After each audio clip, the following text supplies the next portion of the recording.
History FAC.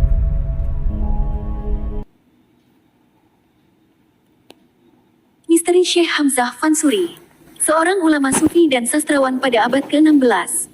Syekh Hamzah Fansuri adalah tokoh sufi yang terkenal di Aceh. Beliau ahli dalam ilmu fikih, tasawuf, falsafah, sastra, mantik, sejarah dan lain-lain, serta fasih berbahasa Arab, Urdu, Parsi di samping bahasa Melayu dan Jawi. Ia dikenal sebagai penulis pertama yang menulis tentang ide-ide panteisme dalam bahasa Melayu.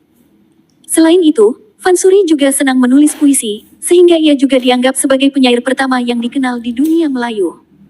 Hamzah Fansuri adalah tokoh Islam yang menyebarkan Islam melalui saluran penyebaran agama Islam yang dikenal dengan tasawuf. Ia dipengaruhi oleh doktrin dari Ibnu Arabi tentang wahdat al-wujud yang sedang populer saat itu di Persia dan India selama abad ke-16. Kami telah mengunjungi sebuah makam di ujung Pancu yang selama ini disebut-sebut sebagai makam ulama wujudiyah terbesar Nusantara, Syekh Hamzah Fansuri.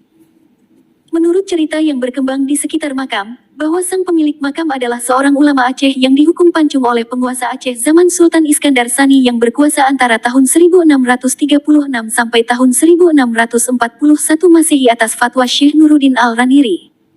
Akibat pertentangan Syekh Al-Raniri yang tajam terhadap pemikiran Syekh Fansuri, maka banyak yang menyangka ulama yang dipancung Al-Raniri itu adalah Syekh Hamzah Fansuri. Mengenal Hamzah Fansuri. Untuk mengetahui asal dan perjalanan Syekh Hamzah Fansuri, ada beberapa bait syair beliau yang harus dipecahkan dan diterjemahkan maknanya. Di antaranya adalah, Hamzah ini asalnya Fansuri mendapat wujud di tanah Saharnawi, beroleh khilafat ilmu yang ali daripada Abdi Al-Qadir Jilani. Hamzah di negeri Melayu tempatnya kapur di dalam kayu. Hamzah Fansuri di dalam Mekah mencapai Tuhan di Baitul Ka'bah dari barus terlalu payah akhirnya dijumpa di dalam rumah. Hamzah Fansuri orang Uryani seperti Ismail menjadi kurbani, bukan ajami lagi Arabi, senantiasa wasil dengan yang baki. Dari beberapa syair di atas, maka sebenarnya tidak diragukan bahwa Syekh Hamzah Fansuri adalah berasal dari wilayah sekitar Aceh, yang terdapat padanya Fansur Aceh Selatan Tanah Saharnawi Perlak Negeri Melayu Pasai Malaka, Barus, Sumatera Utara. Adapun pernyataannya sebagai orang Uryani dan bukan ajami lagi Arabi, dapat ditafsirkan sebagai keturunan yang berasal rumpunnya dari bangsa Arya, yang lebih dekat dengan bangsa Romawi. Biasanya rumpun Melayu asal lebih mendekati keturunannya dari suku Iskandar Zulkarnain yang memang diketahui berasal dari Romawi klasik dan bukan dari bangsa Ajami yang biasanya menunjuk kepada bangsa Parsia dan juga bukan dari keturunan bangsa Arab secara langsung. Mengenai masa hidup Syekh Hamzah, para peneliti masih banyak yang berbeda pendapat tentangnya. Penemuan terkini yang dikemukakan Claude Guillot dan Ludwig Kalus, yang menyebutkan bahwa Syekh Hamzah wafat pada tahun 1527 Masehi dan dimakamkan di pekuburan Mala di Mekah, berdasarkan penemuan inskripsi makam beliau, menurut saya adalah lebih mendekati kebenaran. Penemuan ini diperkuat dengan kajian literatur karya-karya paham wujudiyah dalam pembahasan martabat yang dianut Syekh Hamzah lebih klasik 5 martabat dibandingkan dengan pemahaman Syekh Syamsuddin terkemudian, yang telah menjelaskan martabat 7. Di mana paham ini mulai berkembang pada pertengahan abad ke-16, atau setelah wafatnya Syekh Hamzah, sehingga belum menjadi pembahasan beliau. Kalimat Melayu dan tulisan Arab Jawi serta kaligrafi yang digunakan Syekh Hamzah sangat klasik yang biasa digunakan pada abad ke-15-an. Demikian pula dalam karya Syekh Hamzah tidak disebutkan nama Syekh Syamsuddin Al-Sumatrani, namun sebaliknya nama beliau disebut oleh Syekh Syamsuddin dan murid-muridnya yang hidup antara tahun 1580-an sampai masa Maulana Syekh Kuala akhir 1680-an. Masa Kerajaan Pasai. Di zaman pemerintahan Sultan Malik Al-Salih, terutama setelah Baghdad dikuasai pasukan Jenghis Khan pada tahun 1258 Masehi, Kerajaan Pasai berkembang pesat menjadi pusat pengajian Islam tingkat tinggi di Asia Tenggara dengan berdirinya beberapa zawiyah. Sejak abad 14 Masehi telah tiba di Kerajaan Pasai pendakwah Al-Bait keturunan Hadramaut Yaman bernama Sayyid Hussein Al-Akbar atau terkenal dengan Maulana Al-Akbar bersama anaknya Maulana Malik Ibrahim yang datang dari Kesultanan Takluk di India. Beliau dan keturunannya lah yang dianggap sebagai penyebar utama aliran tasawuf Alawiyah, Tarikah Alawiyah, yang sudah berkembang pesat di dunia Islam yang dikembangkan oleh ulama Al-Bait Yaman. Salah seorang anaknya Maulana Ibrahim dan keturunannya diketahui menjadi petinggi Pasai yang menyebarkan Islam ke Jawa. Peran Pasai sebagai pusat kajian tinggi keislaman Nusantara dapat dilihat dari peristiwa pembahasan pemikiran Syekh Abu Bakar, seorang ulama tasawuf dari Baghdad yang menulis kitab tasawuf Sur al-Menzum, kitab Islam tertua yang diketahui di Asia Tenggara pada abad ke-15 Masehi. Kitab ini dibawa kepada Sultan Malaka, kemudian dikomentari Maulana Ibrahim Patakan, seorang ulama dari Pasai yang sangat menguasai ajaran tasawuf.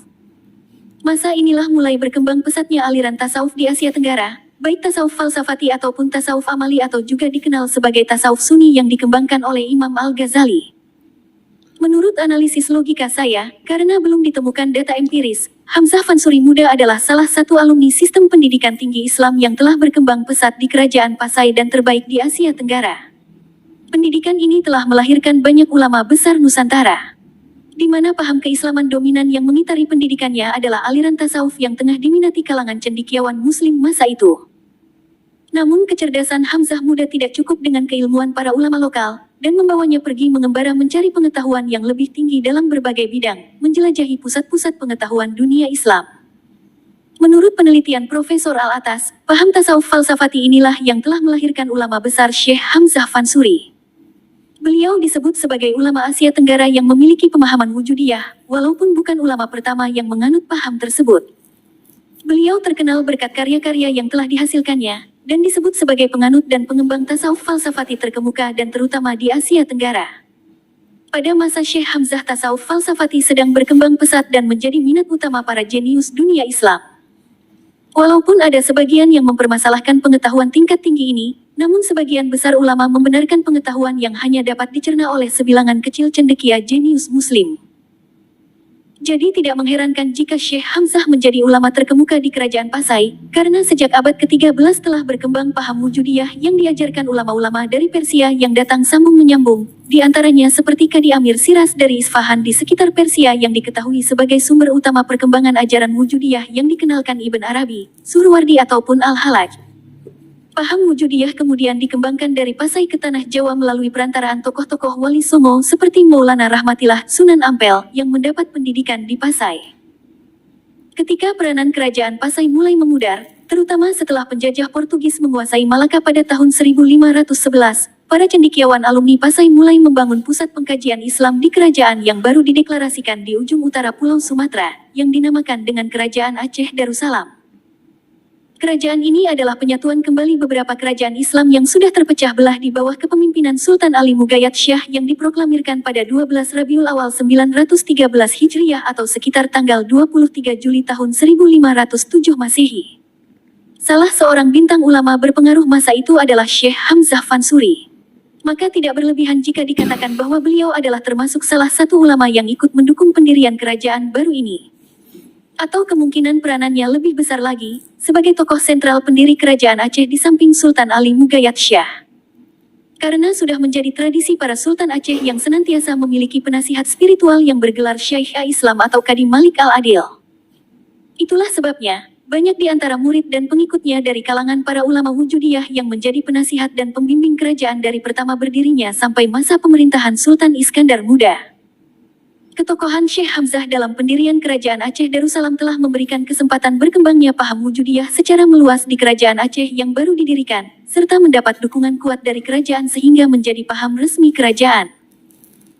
Itulah sebabnya ketika paman Syekh Nuruddin Al-Raniri yang bernama Syekh Muhammad Jailani Ibnu Hasan datang ke Bandar Aceh pada tahun 1580 dan 1583 untuk menyebarkan pengaruhnya yang bertentangan dengan paham wujudiyah, tidak mendapat sambutan masyarakat dan tidak mendapat tempat dalam kerajaan yang tengah dibimbing ulama-ulama wujudiyah. Peranan Syekh Hamzah lainnya perlu diteliti, terutama peran beliau sebagai penghubung Aceh dengan dunia Islam yang menjadikan Mekah sebagai pusat pergerakannya. Ditengarai Syekh Hamzah menjadi penghubung aktif antara kerajaan Aceh Darussalam dengan kerajaan Islam di Persia, Baghdad, Syam, Mesir sampai di India dan Turki. Karena beliau mempunyai hubungan yang luas dengan para penguasa dan ulama. Perjalanannya yang dinamis ini telah membuatnya menjadi musafir yang berkelana meninggalkan Aceh sehingga wafat di Mekah dan dimakamkan di pekuburan Mala pada tahun 1527. Maka dilihat masa wafatnya pada tahun 1527 Masehi, maka Syekh Hamzah hidup bukan pada masa pemerintahan Sultan Iskandar Sani atau masa Syekh Al-Raniri yang menjabat Qadi Malik Al-Adil di Kerajaan Aceh Darussalam pada tahun 1637 sampai tahun 1644 Masehi. Artinya, kurun waktu perbedaan masa hidup antara Syekh Hamzah dengan Syekh Al-Raniri adalah lebih 100 tahun. Bagaimana mungkin Algojo Al-Raniri dapat mengeksekusi jasad yang telah berbaring tenang ratusan tahun sebelumnya di Mekah? Maka dengan demikian dapat disimpulkan bahwa makam yang berada di ujung pancu, yang disebutkan sebagai makam Syekh Hamzah Fansuri Al-Farisi, bukanlah makam beliau. Kemungkinannya adalah makam Syekh Jamaluddin atau menurut Takeshi namanya Syekh Maldin, murid sekaligus yang menggantikan Syekh Syamsuddin Al-Sumatrani sebagai Kadi Malik Al-Adil sejak tahun 1630 yang berpahaman Wujudiyah. Syekh Maldin dan beberapa ulama Wujudiyah dieksekusi pancung di depan halaman Masjid Raya atas fatwa Al-Raniri. Beliau ini mempunyai murid bernama Saif Al-Rijal yang telah mengalahkan Hujah Al-Raniri dan membuatnya meninggalkan Aceh, sebagaimana disebutkan dalam karangan Al-Raniri Fat Al-Mubin ala Al-Mulhidin. Adapun beberapa karya puisi dan prosa yang dibuat oleh Hamzah Fansuri adalah sebagai berikut. Karya-karya Syekh Hamzah Al-Fansuri banyak menulis tentang ilmu tauhid, ilmu suluk, ilmu tarikat, ilmu tasawuf, dan ilmu syara. Karya-karya beliau diantaranya Syarb Al-Ashikin atau Zinatul Muwahhidin, Asrar Al-Arifin fi Bayan, Ilm As-Suluk wa Tauhid, Al-Muntahi, Rubai Hamzah Fansuri, Kasif Siri Tajali Esh Sipyan, Kitab fi Bayani Marifah, Syair si Burung Pingai, Syair si Burung Pungguk, Syair Sidang Fakir, Syair Dagang, Syair Perahu, Syair Ikan Tongkil. Menurut peneliti, tulisan Syekh Hamzah Fansuri setara dengan 3 pamflet bergaya prosa, 32 diantaranya merupakan kumpulan puisi. Semuanya berbahasa Melayu. Ketiga risalah puisi tersebut adalah Syarab Al-Ashikin, minuman semua orang yang rindu. Perjanjian tersebut berisi ringkasan ajaran Wahadat Arujud dan cara untuk mendapatkan pencerahan kepada Allah. Dijelaskan cara mendekatkan marifah kepada Allah sesuai dengan disiplin Qadariyah. Asrar Al-Arifin fi Bayani, Ilm Al-Suluk wa Al-Tauhid, rahasia kaum, arif dalam menjelaskan ilmu suluk dan tauhid. Disertasi ini berisi tentang penjelasan atau interpretasi puisi Sufi ayat 15 yang ditulisnya sendiri tentang persoalan-persoalan metafisika dan ontologi wujudiyah. 3. Kitab Al-Muntahi, Cakrawala Jauh. Perjanjian ini berbicara tentang bagaimana alam diciptakan, bagaimana Tuhan muncul, dan bagaimana manusia mencoba kembali ke asalnya.